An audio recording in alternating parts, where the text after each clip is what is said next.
Hi, welcome back.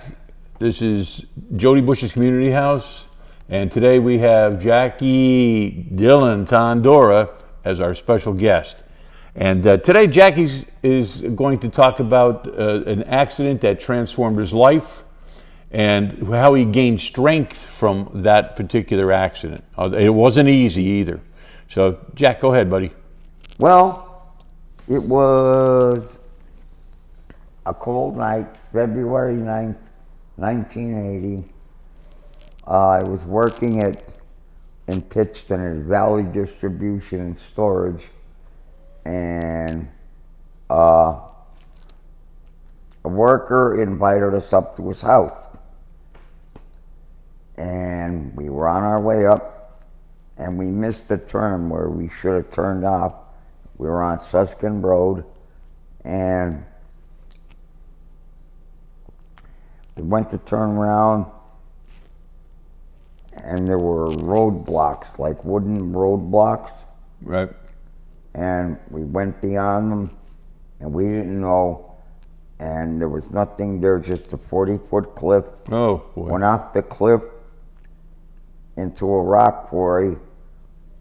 A rock stuck in my head, twisted my brain around.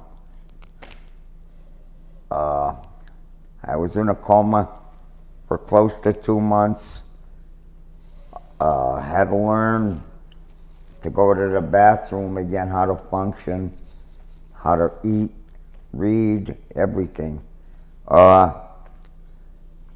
it gave me strength that I could do it. People looked at me and said, he's gone. But I came back. Everything I ever had a hard time with, I've seemed to overcome. And I had 80 stitches in my head. My brain was twisted. My eyes are my problem. I can't see good at all. I'm deaf in one ear, but I get along. And I'm thankful for what I have. I've accepted my condition. I also have cancer, and I've accepted that. I've accepted my situation that I'm currently in. Things I could do, things I can't, and I've accepted life, and nothing seems to bother me anymore.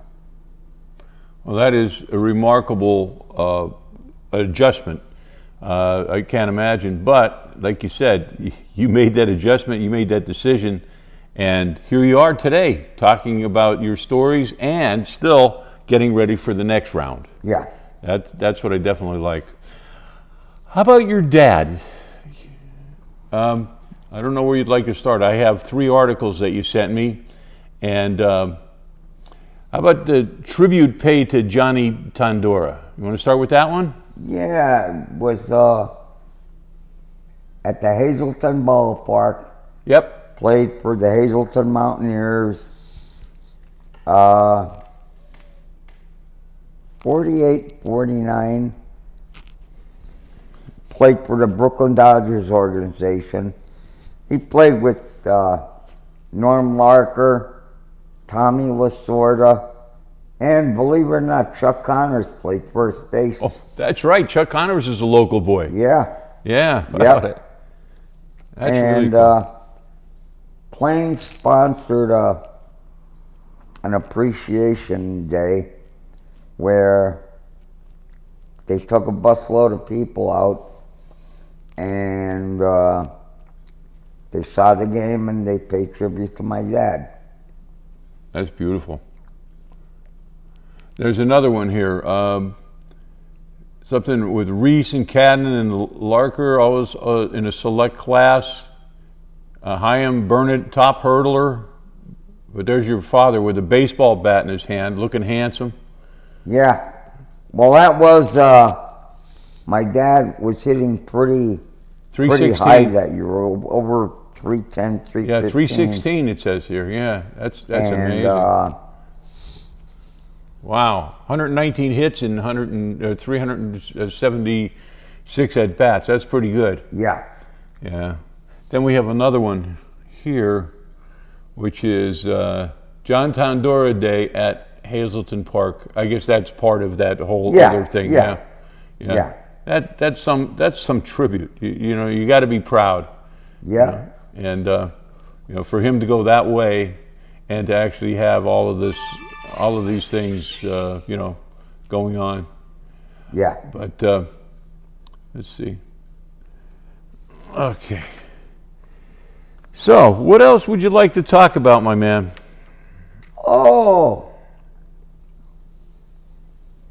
You question me, Jody. You know me. Yeah. What was your favorite side street song or two? Magic Bus, Oh yeah. which the smashing of the guitar was supposed to happen with you. Oh yeah. Remember? Yeah. New Year's Eve. Dead Flowers, Magic Bus. I love Lenny when Lenny sang. Right. Lenny was had that hard vocal. Then I used to follow his band Mule. Okay. He was a great vocalist. Yeah. Yeah. Some of the I can't even believe that 7 year stretch, because we were actually 7 or 8 years. Yeah. In Side Street. It was just like a blur. And then Gene did the Cadillacs. Yeah. You know, and Mike went on to do Stonebridge, Riverside, Yeah. all those He's other very successful. yeah, all those other bands that really took off. And remember Tracer, Yeah. Pete St. James? Yeah. Yeah. And they were like, you know, rock gods in Yeah. the day. With their metal. Yeah. A little heavier. Yeah. And I know that he has now a Rock Royalty tribute Yeah, band. big band. Did you see that band yet? No. Yeah. I have to definitely catch them. I booked them down the Naked Grape for Mike Seplow. I was booking down there when Mike was running it, and I booked them their first gig down there, first public gig, Oh, no kidding. out of the blue. Yeah. Wow.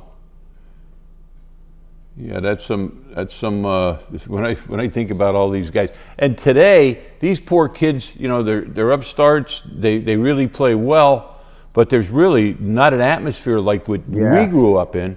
Yeah. And all of those things that were provided for us, the big stage, uninterrupted, no TVs, no iPhones.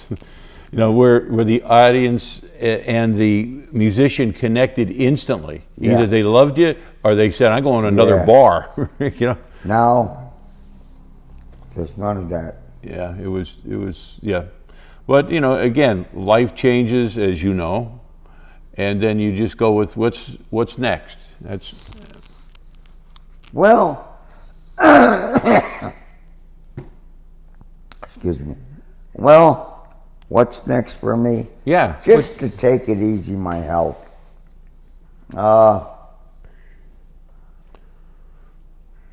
Right now, I'm home by 10.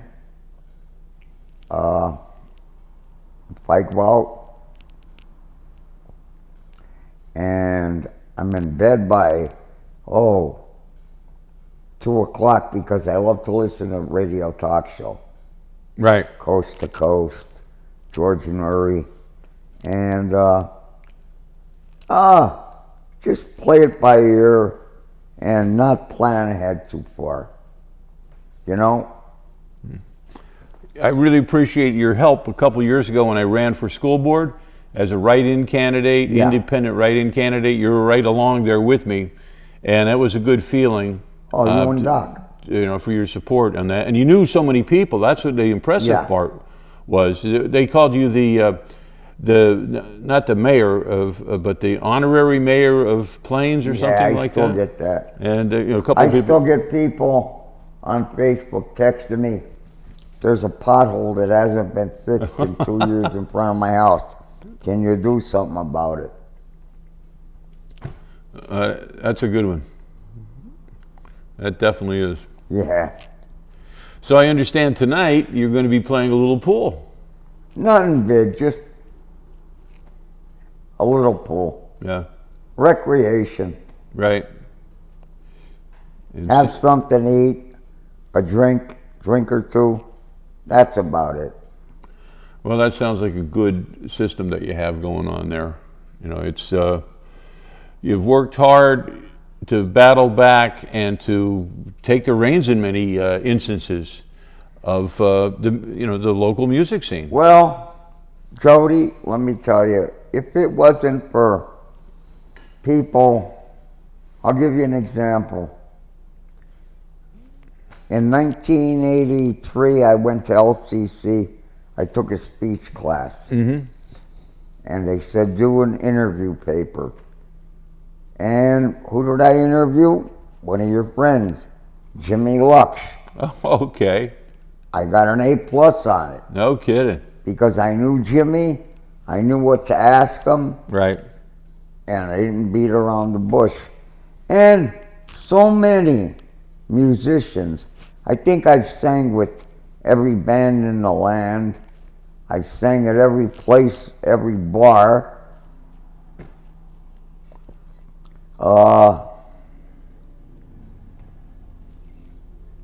It's just amazing that I'm amazed that people want me to sing. Like, my first time I ever played out, before I had my big Dylan band, I had a little Dylan band, a trio. Jeff Ritzik, John Sartini, and me. Right. And we played, excuse me,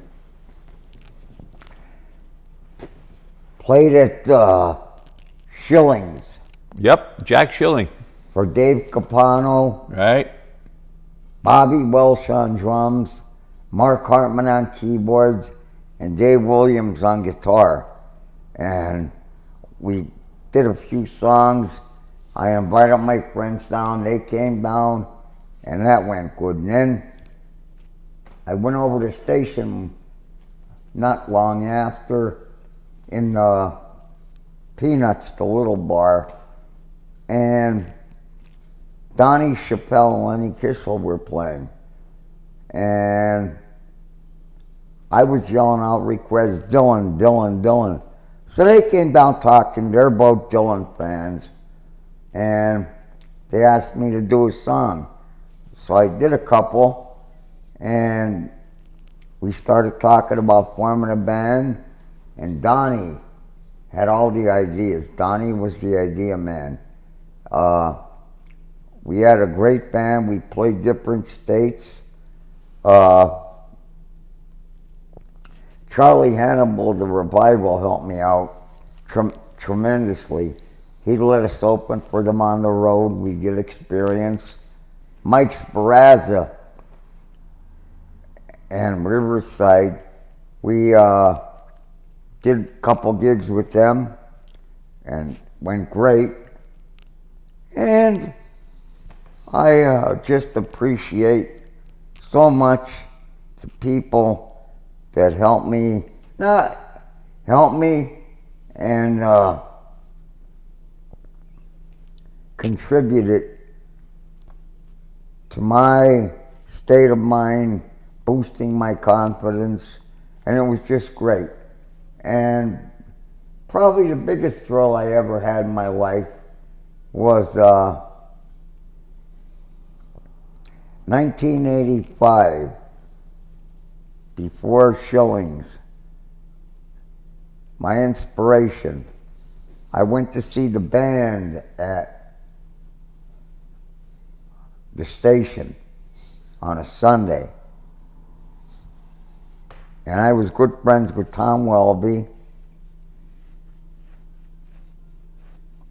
And I asked Tom if he could get me in the dressing room with the band. Sure enough, he got me in, and I met Levon, Rick, Garth, played. This was after the band, Robbie left the band. Right. Jimmy Weeder, and I was doing Dylan for them. I had a videotape, I don't know what happened, of the show, and me doing Dylan, talking with them, and Rick Danko took to me, and ran out of cigarettes. Wow, that's some honor. And Rick was coming to me for cigarettes all night. Tommy Welby, he's now a nice, he's always been a nice guy. He's Yeah. a politician up in the... Yeah, yep. Yeah. Just He a was great at guy. A couple of Jackstock parties. He's a great guy. Now, are you going to do any more Jackstock? I don't feel up to it, Jody. Okay, until you get your health back. I get tired very quick. Yeah, I hear you on that. You know, especially with your situation. Yeah. So, yeah, maybe you'll have to take a year off and rebuild yourself. You probably have to rebuild yourself. You know? Well, You know?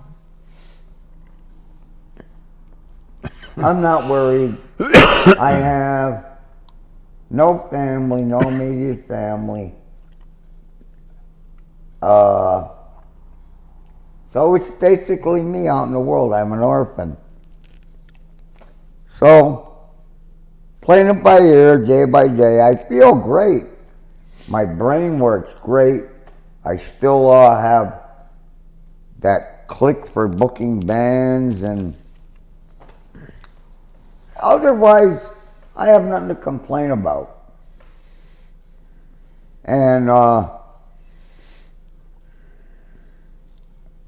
I get out to see bands once in a while. I only go see usually 3 bands.